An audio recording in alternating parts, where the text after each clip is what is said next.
तो आखिरकार वो वक्त आ गया है जिसका सबको इंतजार था। चंद्रयान 3 सक्सेसफुली लैंड कर चुका है और भारत चौथा देश बन गया है जो कि एक यान को चांद के सतह के ऊपर सक्सेसफुली लैंड करा दिया है। अब यहाँ पर बहुत लोगों के मन में सवाल है कि इसका लाइफ कितना है, यानी ये जो पूरा मिशन है इसकी लाइफ कितने डेज तक है। तो एक्चुअली में चंद्रयान का लाइफ सिर्फ 15 दिनों के लिए है, क्योंकि वहाँ पर ऑलमोस्ट 14-15 दिनों का दिन होता है, यानी धूप रहता है, और बाकी से 14-15 दिन रात रहता है। तो जैसे सनराइज हुआ वैसे ये लैंड किया, यानी अब 14 दिनों तक प्रज्ञान रोवर अपना काम कर पाएगा। धूप जैसे कोई मिल गया, हमें जादू को धूप चाहिए था, धूप, वैसे प्रज्ञान रोवर पे बहुत सारे सोलर पैनल्स लगे हैं, विक्रम लैंडर पे भी लगा है, तो इनको वही धूप से पावर मिलेगी और धूप बहुत जरूरी है इनके ऑपरेशन के लिए। लेकिन जब 14 दिन खत्म होगा तब धूप चला जाएगा, तब इसका जो इलेक्ट्रॉनिक्स है वो काम करना बंद कर देगा, यानी जो मैक्सिमम डेटा है वो 14 दिनों तक आ चुकी होगी। उसके बाद वो सिंपली वहीं पर निष्क्रिय हो जाएगा,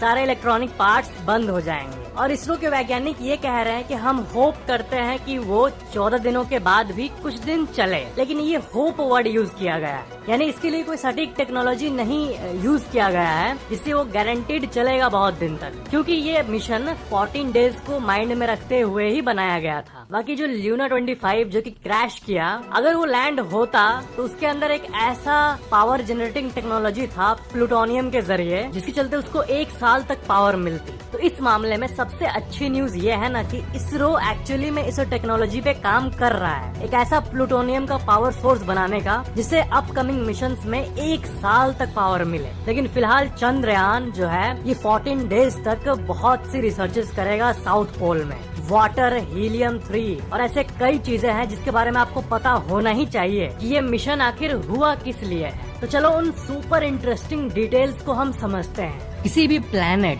या फिर सैटेलाइट, जैसे कि मून एक सैटेलाइट है, तो उसका जो नॉर्थ पोल और साउथ पोल है ये दोनों काफी इम्पोर्टेंट है हमारे लिए। या फिर किसी भी जगह पर चले जाओ, चाहे आप जुपिटर के किसी मून पर चले जाओ, तो वहाँ पर नॉर्थ और साउथ पोल में जो चीज एक्यूमुलेटेड है या फिर जो भी चीजें वहाँ मौजूद है वो बहुत ही मिस्टीरियस होती है हमारे लिए। जैसे कि धरती का जो सबसे एक्सट्रीम कंडीशंस है वो यहाँ के नॉर्थ और साउथ पोल में ही है, और इक्वेटर का जो रीजन है इसे तो कोट एंड कोट सेफ माना जाता है ना, क्योंकि ज्यादातर कंट्रीज इक्वेटर पे मौजूद है उसी के आसपास, और नॉर्मली सब कोई रह रहे हैं। लेकिन जो एक्सट्रीम कंडीशंस है वो नॉर्थ और साउथ पोल में होता है। रिसर्चेस के हिसाब से साउथ पोल में जो प्रेजेंस ऑफ वाटर आइस है वो बहुत मात्रा में है, और इसी के बारे में और डेटा धरती चाहता है। मून के इस रीजन में कभी भी सनलाइट नहीं पड़ता है, और ये एक ऐसा रीजन है जहाँ पर परपेचुअल डार्कनेस था बिलियंस ऑफ ईयर्स से, और डार्कनेस है और डार्कनेस रहेगा। वाटर जो है ये सुनने में बहुत सिंपल लग रहा है, लेकिन वाटर सपोर्ट्स लाइफ, क्योंकि साउथ पोल पर वाटर आइस है। क्यों?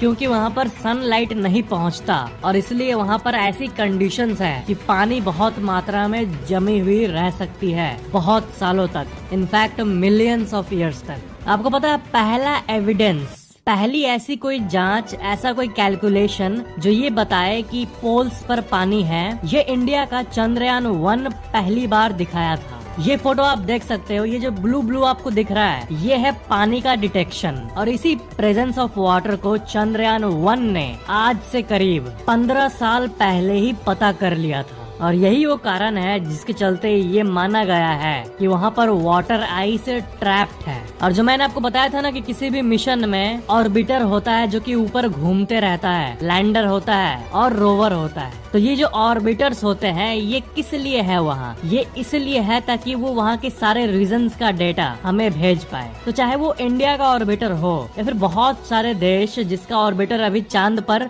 लाइव घूम रहा है, तो उन्हीं ऑर्बिटर्स ने ये डेटा भेजा है कि उस जगह पर आइस वाटर ट्रैप्ड हो सकता है। साउथ पोल का ये जो रीजन है, यहाँ के जो मून क्रेटर्स है वो अनटच्ड है, बिल्कुल भी सनलाइट से टच्ड नहीं है, क्योंकि वहाँ सनलाइट नहीं पड़ता है, और इसलिए वो जैसे था वैसे ही है एकदम शुरू से। तो जो सोलर सिस्टम का सारा रिकॉर्ड है, ये सोलर सिस्टम का ओरिजिन, इसका जो एविडेंस है वो अनटच्ड तरीके से वहाँ पर मौजूद है। मतलब समझ रहे हो ना कि वहाँ का जो रीजन है वो बहुत छोटे रीजन में है, वो बहुत ही ज्यादा अनइफेक्टेड है, सनलाइट से भी अनइफेक्टेड, जो एस्ट्रॉइड्स आके मून से टकराते रहते हैं जिसके चलते वहाँ क्रेटर्स बनता है, वो भी ज्यादातर इक्वेटर को आके हिट करता है। और जो पोल्स वाले एरिया है वो ज्यादातर अनडिस्टर्ब्ड रहते हैं। तो यहाँ से हमें जो भी डेटा मिले उससे हमारे सोलर सिस्टम के उत्पत्ति के बारे में भी बहुत जानकारी हमें मिलेगी। ऐसी और भी कई कैलकुलेशंस की गई है जिससे ये पता चला है कि वहाँ पर हाइड्रो